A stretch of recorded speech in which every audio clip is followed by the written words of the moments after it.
Did you see Home Minister Amit Shah's picture at the All India Police Science Congress meeting in Bhopal last Friday?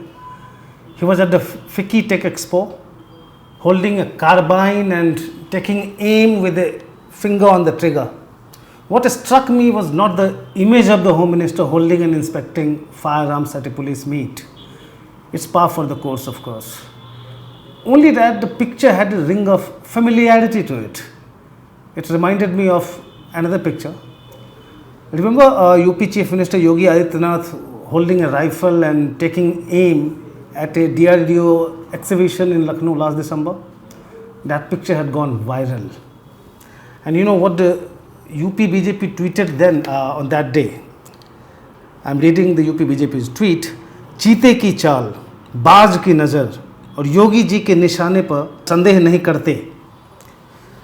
Basically, never doubt a cheetah's speed, a hawk's eye, and Yogi ji's target. That was the UP BJP's tweet that day. An interesting thing about that tweet was that the BJP had put nishane or target under single inverted commas, basically suggesting that it was not a random nishana or target. Yogi knows who he is targeting. I am probably digressing here. Why I am referring to Yogi Adityanath's picture in the context of Amit Shah's picture is to drive home the point about how everything Yogi does comes into vogue or fashion into the ruling party. In December 2020, when I had written a piece in ThePrint saying how Yogi Adityanath was becoming a role model for other BJP CMs, it offended quite a lot of my friends, especially Yogi baiters. About 16 months since then, I stand by it and must reiterate. And while I am comparing Amit Shah's picture with Yogi's today, I am not trying to suggest that the Union Home Minister is also getting inspired by Yogi Adityanath.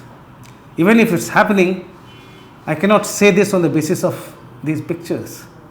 I am telling you about them just to tickle your imagination before drawing your attention to a more concrete example of how Yogi Adityanath is becoming a bigger role model, probably a trendsetter or a trailblazer after his historic win in the last UP election.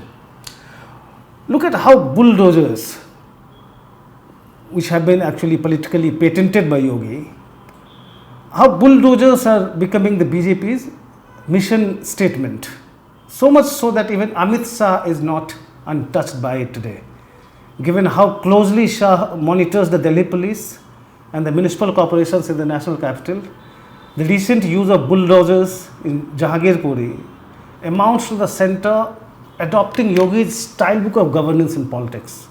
It's therefore no surprise that the BJP-led governments in states which earlier followed the Gujarat model of development are now turning to the Yogi model.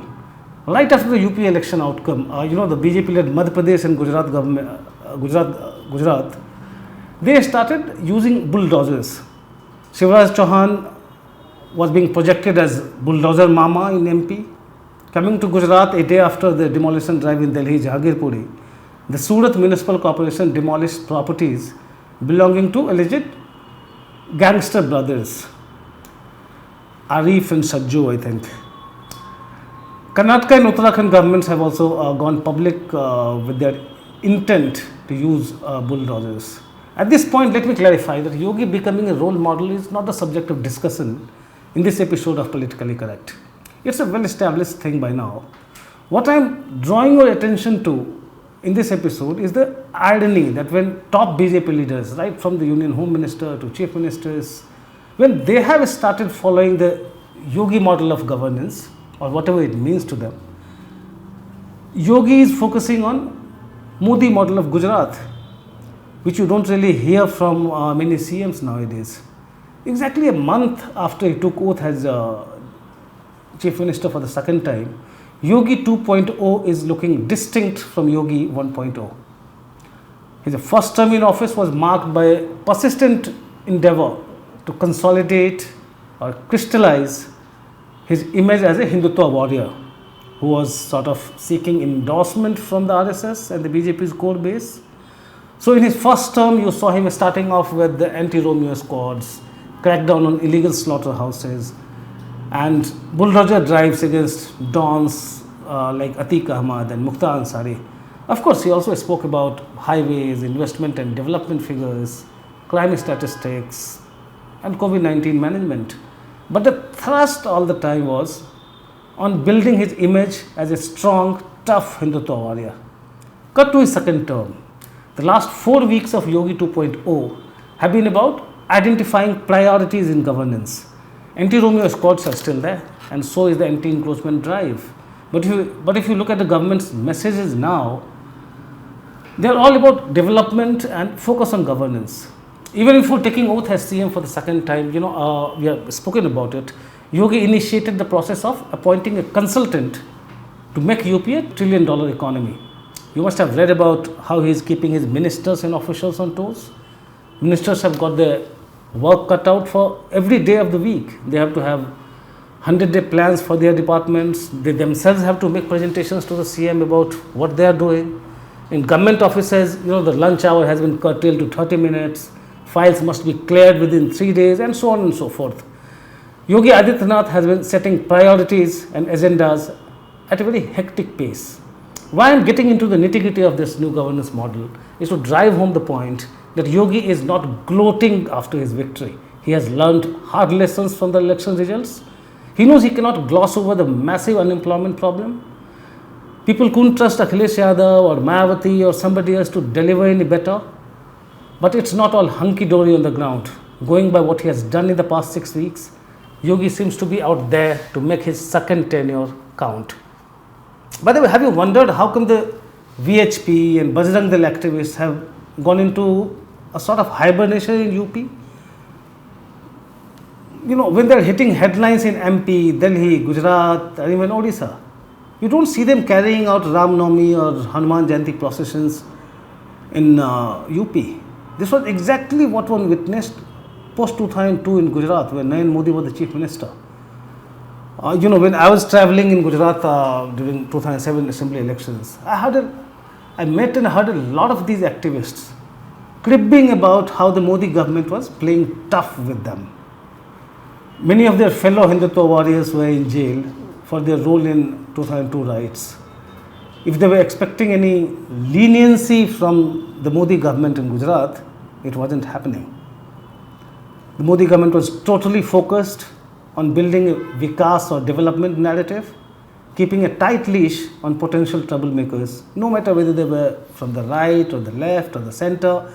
It's in this context that I am talking about how VHP or Bajrang Dal activists are keeping low in UP today. Yogi Adityanath would have none of them make any trouble. After the communal clash in Jahangirpuri in Delhi, he cancelled the leave of police and administration officials because Eid and Akshay Tritiya are likely to fall on the same day, and he doesn't want any trouble. He instructed them to take an affidavit from the organizers of processions to maintain peace. As tensions were building up with right-wing groups planning to play Hanuman Chalisa on the loudspeakers at the time of Azan, Yogi issued instructions that the sound of the loudspeakers mustn't go beyond the premises of temples or mosques or any other religious place. I know Yogi baiters would see it as a move against the use of loudspeakers for Azan, but the fact is Yogi's instructions are applicable to temples too, and also to all those who want to play Hanuman Chalisa on loudspeakers during Azan. UP police teams are out there with decibel meters to monitor the volume of loudspeakers.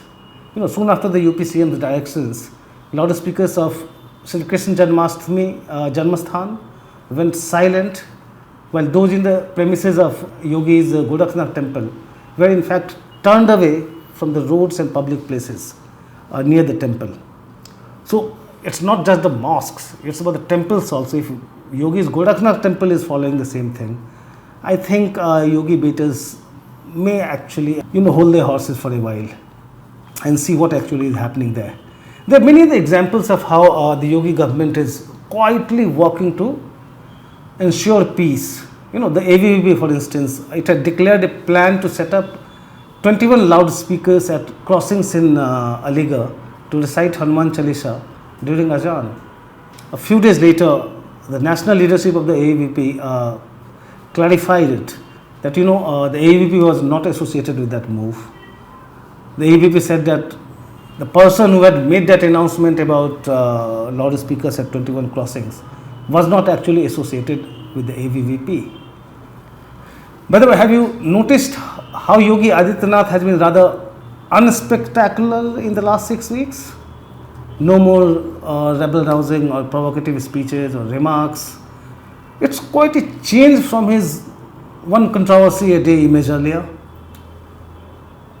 I think he wants big ticket investments in UP to make it $1 trillion economy, and that will go a long way in addressing the grievances of the people, what we saw on the ground when we went there for elections.